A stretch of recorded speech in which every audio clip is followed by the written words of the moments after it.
आज से जयपुर में G20 ट्रेड मिनिस्टर्स की मीटिंग की शुरुआत हो गई है। 2 दिनों तक चलने वाली इस बैठक का प्रधानमंत्री नरेंद्र मोदी ने वर्चुअल तरीके से उद्घाटन किया।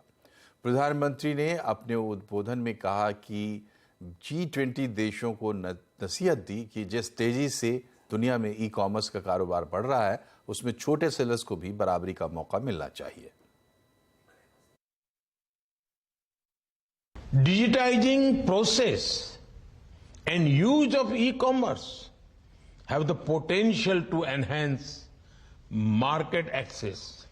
I am glad that your group is working on the high-level principles for the digitization of trade documents. These principles can help countries in implementing cross-border electronic trade measures and reduce compliance burdens. As cross-border e-commerce continues to grow, there are challenges as well.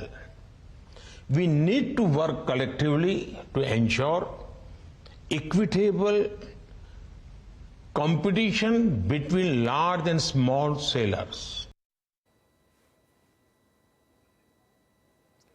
उद्योग और वाणिज्य मंत्री पीयूष गोयल का मानना है कि G20 की बैठक दुनिया में भारत की लीडरशिप भूमिका को मजबूत करने में काफी मददगार साबित होगी। CNBC आवाज के साथ एक्सक्लूसिव बातचीत में उन्होंने कहा कि छोटे और मझोले कारोबारियों की चिंता हर देश कर रहा है। दुनिया के विकास में MSME की भागीदारी बढ़ाने के लिए G20 की बैठक के हर सेशन में चर्चा हो रही है। बार बार प्रधानमंत्री इस बात की अपील करते हैं कि भारत दुनिया में एक लीडरशिप रोल में आगे दिखना चाहिए और इस तरफ कदम बढ़ भी रहा है। तो इस तरफ ये G20 की बैठक कितना मददगार साबित होने जा रहा है? भारत की जो G20 की अध्यक्षता रही है वो अपने आप में एक नया कीर्तिमान स्थापित कर रही है। ये पहली बार है कि इतने विपरीत परिस्थितियों में देश में G20 की अध्यक्षता के दौरान हम पूरे देश में लगभग 60 स्थानों पे मीटिंगें कर पाए। अलग अलग देशों के प्रमुख नेता आए, बहुत सारे संवेदनशील विषयों के ऊपर निर्णय हुए और माननीय प्रधानमंत्री नरेंद्र मोदी जी के नेतृत्व में जिस प्रकार से पूरे विश्व ने भारत की अध्यक्षता को, प्रेसिडेंसी को समर्थन दिया है, उसको सक्सेसफुल करने के लिए, सफल बनाने के लिए अपना पूरा योगदान और कमिटमेंट दिया है कि हम भारत की सफलता में अपनी सफलता देखते हैं।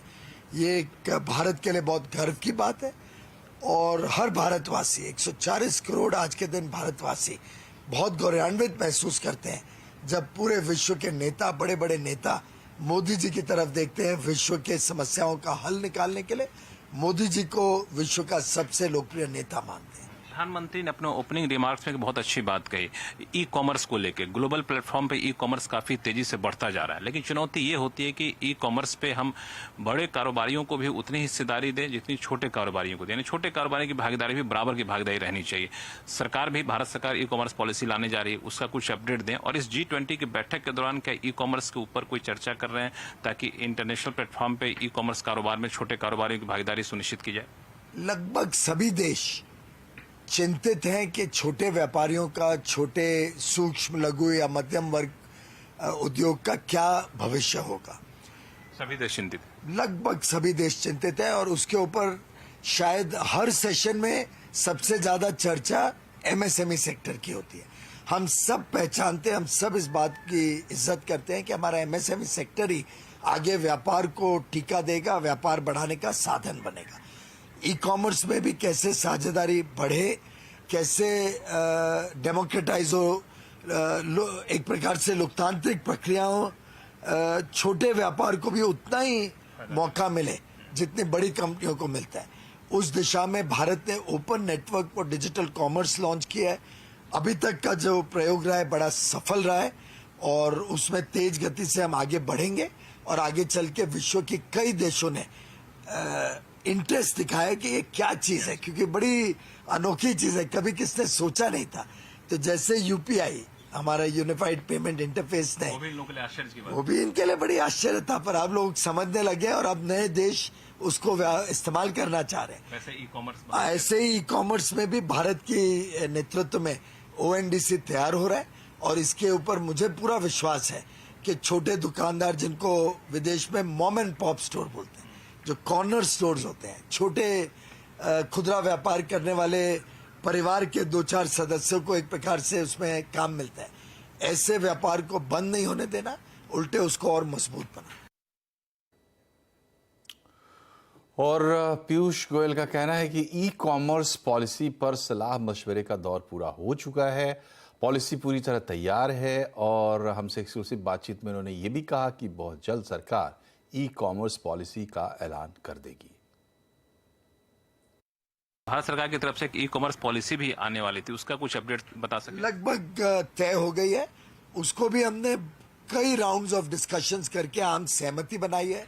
छोटे बड़े सभी ई कॉमर्स के प्लेयर्स को और भारत की जो कानूनी व्यवस्था है ई कॉमर्स की, उसको मद्देनजर रखते हुए उसको तय किया गया। जयपुर में G20 देशों के ट्रेड मिनिस्टर्स की बैठक में आपसी कारोबार बढ़ाने और MSME की भागीदारी बढ़ाने पर चर्चा हो रही है, लेकिन इस खास मौके पर चंद्रयान की थीम पर बने केक काटकर इस ऐतिहासिक पल को सेलिब्रेट भी किया गया। देखिए जयपुर से हमारे सहयोगी लक्ष्मण रॉय की खास रिपोर्ट।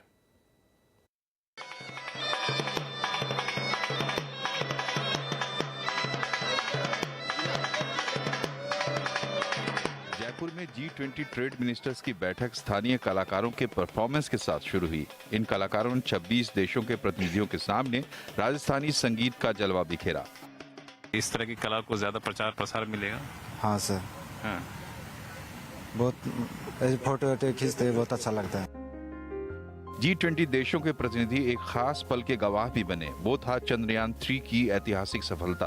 इस सफलता को सेलिब्रेट करने के लिए चंद्रयान की थीम पर एक खास केक भी काटा गया।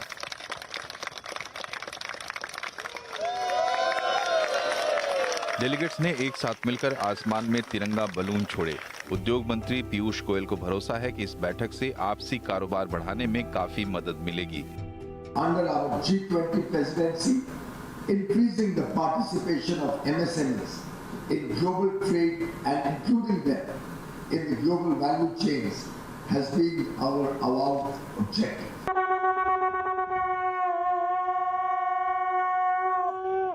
जयपुर का ये रामबाग पैलेस जो करीब 188 साल पुराना है, कभी राजा महाराजाओं के लिए रहने की जगह होती थी। आज यहाँ G20 देशों के प्रतिनिधि जुटे हुए हैं, जिनका दुनिया के GDP में करीब 80% की हिस्सेदारी होती है। और ये G20 देशों के प्रतिनिधि आपस में चर्चा इस बात को लेकर कर रहे हैं कि कारोबार को कैसे बढ़ाया जाए। इस बढ़ते हुए कारोबार में छोटे मझोले कारोबारियों की हिस्सेदारी कैसे बढ़ाई जाए, सभी देशों के बीच में इंफ्रास्ट्रक्चर कैसे विकसित किया जाए, विश्व व्यापार संगठन में कैसे रिफॉर्म किया जाए। इन सारे मुद्दों पर बातचीत तो हो रही है, लेकिन साथ में एक और ज्वलंत मुद्दा उठ खड़ा हुआ है, वह है रूस यूक्रेन युद्ध को लेकर के। लेकिन उस पर कोई आम सहमति बनने के आसार नहीं दिख रहे हैं। लेकिन बाकी मुद्दे जिनका मैंने जिक्र किया, उस पर जिन जिन मुद्दों पर आम सहमति बनेगी, उन पर आने वाले दिनों में ठोस फैसला होते हुए आप देख सकते हैं। लक्ष्मण रॉय, जयपुर। और अब बात करते हैं मिशन मून की। जी हाँ, आप अपनी स्क्रीन पे देख सकते हैं कि हम लैंडर मॉड्यूल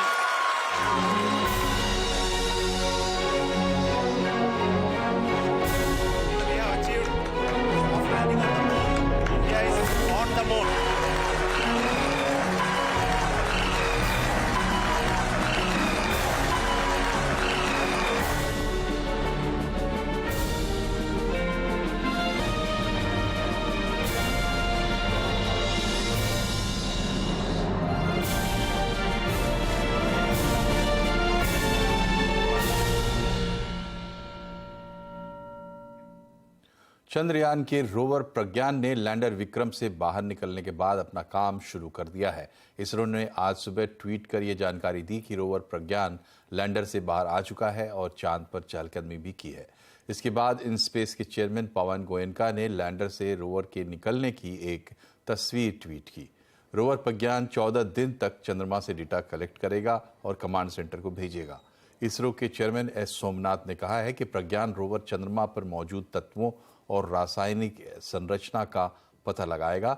इसके अलावा रोवर की मदद से भविष्य में अंतरिक्ष में होने वाले अभियानों के लिए कुछ प्रयोग भी किए जाएंगे। एस सोमनाथ ने कहा कि साउथ पोल के नज़दीक लैंडिंग खास मकसद से की गई है। यहाँ ज्यादा वैज्ञानिक तथ्य हासिल किए जा सकते हैं। We have gone closer to South Pole, which is 70 degree almost. So the South Pole has a special advantage with respect to being less illuminated by the sun, and because of that there is a potential to have more scientific content in terms of retention of water below the subsurface, and also elemental composition and other activities, which is an electrical activity on surface of the moon, to be more dominant there than what it is there at the equator. So science people who are scientists who are working on moon has really shown a lot of interest on the South Pole, because ultimately human beings wants to go and create colonies on the moon and then travel beyond. So the best place is something that we are looking for. So South Pole has a potential to be that. वहीं इसरो के पूर्व chairman के सिवन ने कहा है कि इस mission की कामयाबी ने उनका अधूरा सपना पूरा कर दिया है। Definitely my dream of going to moon and land near South Pole came true yesterday, so I'm extremely happy. This when that the landing process started, and really it was we are looking at the screen very anxiously, and to look for success, and also we pray in our mind 4 years back itself, and just because of this small mistake, error occurred in the Chandrayaan 2, it is we could not achieve. Otherwise, we could have achieved all these things at that 4 years back itself. Now we are very happy that we learned from the error and we could correct the whole thing. जो दुनिया में कोई नहीं कर पाया उसे भारत ने कर दिखाया। चंद्रमा पर इतिहास रच दिया। चंद्रयान 3 की सफलता साउथ पोल पर हुई है और ऐसा करने वाला भारत पहला देश बन चुका है, क्योंकि अब तक दुनिया का कोई देश साउथ पोल तक नहीं पहुंच पाया। आज भी ब्रिक्स समिट में पीएम मोदी ने चंद्रयान 3 के सफल अभियान की तारीफ की और कहा कि ये पूरी मानवता के लिए है। मेरे मित्र रामाफोसा जी ने भारत के मून मिशन को लेकर के ढेरों बधाइयां दी, और मैं यहां कल से अनुभव कर रहा हूं, हर किसी से बधाइयां मिल रही हैं, और दुनिया भर में भी इस सफलता को एक देश की सीमित सफलता के रूप में नहीं, लेकिन पूरी मानव जाति की एक महत्वपूर्ण सफलता के रूप में स्वीकार किया जा रहा है। ये हम सभी लोगों के लिए अत्यंत गर्व का विषय है, और भारत के वैज्ञानिकों को पूरे विश्व की तरफ से अभिनंदन का अवसर है। दक्षिण अफ्रीका के जोहानिसबर्ग में चल रहे ब्रिक्स समिट में इसके विस्तार को लेकर फैसला हो गया है। ब्रिक्स में 6 नए देशों को शामिल करने को लेकर मुहर लग गई है। इन देशों में Argentina, Egypt, Saudi Arabia, Iran, Ethiopia और यूएई शामिल हैं। इसके बाद ब्रिक्स में शामिल देशों की कुल संख्या 11 हो जाएगी। फिलहाल ब्रिक्स में ब्राजील, रूस, भारत, चीन और दक्षिण अफ्रीका शामिल हैं। प्रधानमंत्री नरेंद्र मोदी ने ब्रिक्स के विस्तार का खुलकर समर्थन किया है। और अब बात करते हैं बाजार की। आज वीकली एक्सपायरी के दिन बाजार में ऊपरी स्तर से बिकवाली देखने को मिली। बाजार गिरावट पर बंद भी हुआ। सेंसेक्स 181 अंक गिरकर 65,252 पर बंद हुआ। निफ्टी 57 अंक गिरकर 19,387 पर बंद हुआ। आज सबसे ज्यादा खरीदारी आईटी, एफएमसीजी, रियल्टी शेयरों में रही। एनर्जी, इंफ्रा, फार्मा शेयरों में बिकवाली देखी गई।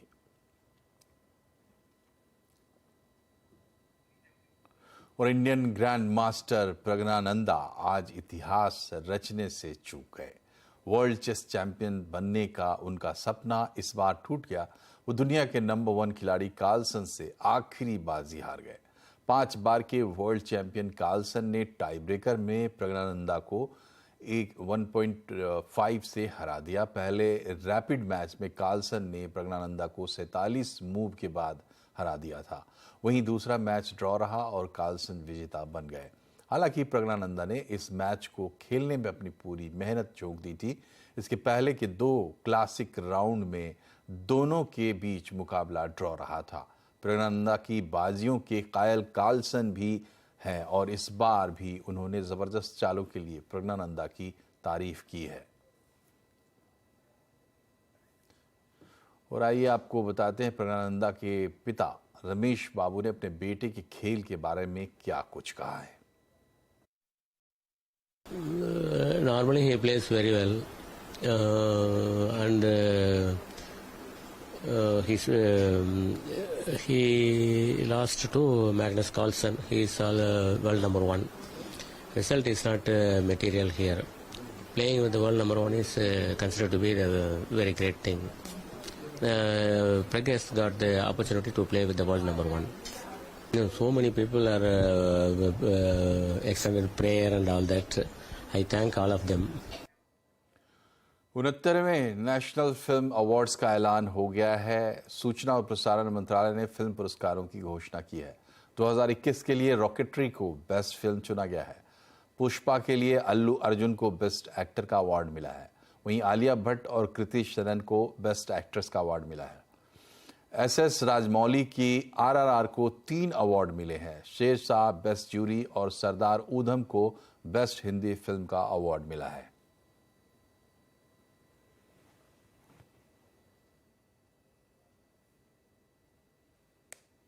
Best Hindi film, Sardar Udham. Best Action Direction Award, which means it is for stunt choreography. RRR, Best Choreography. RRR, Best Special Effects. RRR, Special Effects Creator, V. Srinivas Mohan. Special Jury Award, Sher Shah, director Vishnuvardhana. और यहां रुक रहे एक छोटे से break के लिए। खबरें अभी और भी हैं, बने रहिए हमारे साथ।